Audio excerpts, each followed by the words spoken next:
Big boss నుంచి ఈ వారం షాకింగ్ ఎలిమినేషన్. ఆటగాన్ని పంపేశారయ్యా. బిగ్ బాస్ సీజన్ 9లో ఇంకా 5 వారాల ఆట మాత్రమే మిగిలింది. ఇందులో ఫినాలే వీక్ తీసేస్తే ఉన్నది 4 వారాలు. కానీ హౌస్లో ప్రస్తుతం 11 మంది సభ్యులున్నారు. దీంతో ఒక వారం డబుల్ ఎలిమినేషన్ జరగాల్సిందే. అయితే అది ఈ వారమేనని చాలా మంది అనుకున్నారు. ఎందుకంటే ఈ వారం ఇమ్మాన్యుయల్ మినహా 10 మంది నామినేట్ అయ్యారు.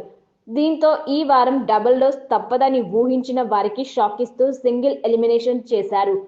బిగ్ బాస్ సీజన్ 9లో ఈ వారం ఎలిమినేషన్ అప్డేట్ వచ్చేసింది. మొత్తం ఈ వారం 10 మంది నామినేషన్స్ లో ఉన్న సంగతి తెలిసిందే. ఎమాన్యుయల్ కి ఇమ్యూనిటీ ఇవ్వాలని హౌస్ మేట్స్ డిసైడ్ అవ్వడంతో అతను తప్ప మిగిలిన అందరినీ బిగ్ బాస్ నేరుగా నామినేట్ చేశాడు. ఇక వీరిలో ఓటింగ్ లో ఎప్పుడు ఎరగదీసే తనూజ, కళ్యాణ్, డీమాన్, సుమన్ శెట్టి ముందు సేఫ్ అయిపోయారు.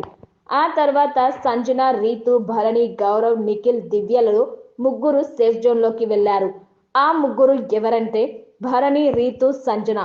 దీంతో డేంజర్ జోన్ లో గౌరవ్, నిఖిల్, దివ్య మిగిలారు. వీరి నుంచి నిఖిల్ నాయర్ని ఎలిమినేట్ చేసినట్లు సమాచారం. ఇందుకు సంబంధించిన లీక్ వచ్చేసింది. ఆటగాడే అయినా కానీ ఆమె కోసం. నిజానికి నిఖిల్ ఎలిమినేషన్ ఆడియన్స్ కి చిన్న షాక్ ఇచ్చేదే. ఎందుకంటే ఈ వారం మొత్తం నిఖిల్ ఆటలో ఇరగదీశాడు. బీబీ రాజ్యం అంటూ పెట్టిన టాస్క్ లో కమాండర్ గా ఉన్న నిఖిల్ దివ్యతో గేమ్ లో గెలిచి కింగ్ కూడా అయ్యాడు. అలానే కెప్టెన్సీ టాస్క్ లో తనుజ, రీతులకు గట్టి పోటీ ఇచ్చాడు.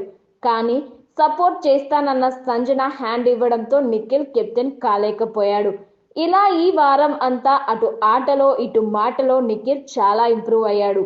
మరోవైపు దివ్య ఈ వారం మొత్తం ఘోరంగా ఫెయిల్ అయింది. ఆటలో గెలవలేదు. అలానే హౌస్ మేట్స్ ని, ముఖ్యంగా ప్రజల కేటగిరీలో ఉన్న భరణి, సుమన్, ఇమ్ములను బాగా టార్చర్ చేసింది. ఇక సమయం సహా మిగిలిన అనఫిషియల్ పోల్స్ లో కూడా నిఖిల్ ఎక్కడ కూడా ఎలిమినేషన్ జోన్ లో లేడు. ఈ వారం ఎవరు ఎలిమినేట్ అవుతారంటూ సమయం తెలుగు పెట్టిన పోల్లో అత్యధికంగా దివ్య 28% ఎలిమినేట్ అవుతుందని జనాలు ఓట్లు వేశారు. మరోవైపు నిఖిల్ ఎలిమినేట్ అవుతాడని కేవలం 10 మందే అభిప్రాయపడ్డారు.